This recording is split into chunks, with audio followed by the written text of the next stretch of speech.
Hello বন্ধুরা, আজকে চলে এসেছি একটা নতুন রেসিপি নিয়ে। সেটা হলো ছানার পায়েস। তো দেখো, দুধটাকে কাটিয়ে নেব ছানা তৈরি করার জন্য। এইভাবে ঠিক ছানাটা কাটিয়ে নেব। দেখো, আমার ছানাটা কাটানো হয়ে গেছে। তো এবার একটা পাত্রে তুলে নেব। তুলে নিয়ে ভালোভাবে ছানাটাকে মাখতে হবে।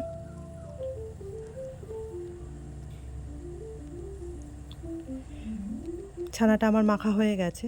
এরপর 1 চামচ ময়দা দেব বাইন্ডিংয়ের জন্য, যাতে ছানাটা মোলায়েম থাকে। এরপরে একটা ডো তৈরি করে নেব। সেই ডোয়ের মধ্যে 1 চামচ এলাচ গুঁড়ো দিলাম, যাতে স্বাদটা খুব সুন্দর হয়। এরপরে ছোট ছোট লেচির আকারে ছানা কেটে নেব। হাতের তালুর সাহায্যে ছোট ছোট গোল লেচির মতন তৈরি করে নিলাম। এরপর চিনির শিরা তৈরি করতে হবে। দেখো, আমার এগুলো তৈরি হয়ে গেছে। চিনির শিরা তৈরি করার জন্য 2 চামচ চিনি, তার মধ্যে 1 কাপ জল দিতে হবে। দিয়ে ভালো করে ফুটিয়ে নিয়ে ছানার বলগুলোকে ছেড়ে দিতে হবে। দেখো, ছানার বলগুলো ঠিক এই স্টেজে হয়ে যাবে। এরপরে আরেকটা পাত্রে আমি 500 ml দুধ জাল দিয়ে নেব। আস্তে আস্তে দুধটা কমে এলে সেই ছানার বলগুলোকে এর মধ্যে দিয়ে দেব।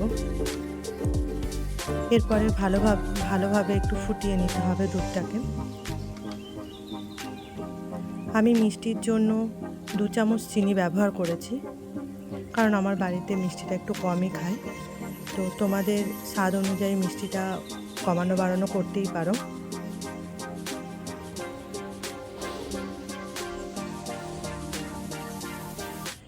আমি এইভাবে মিষ্টিটা ব্যবহার করেছি।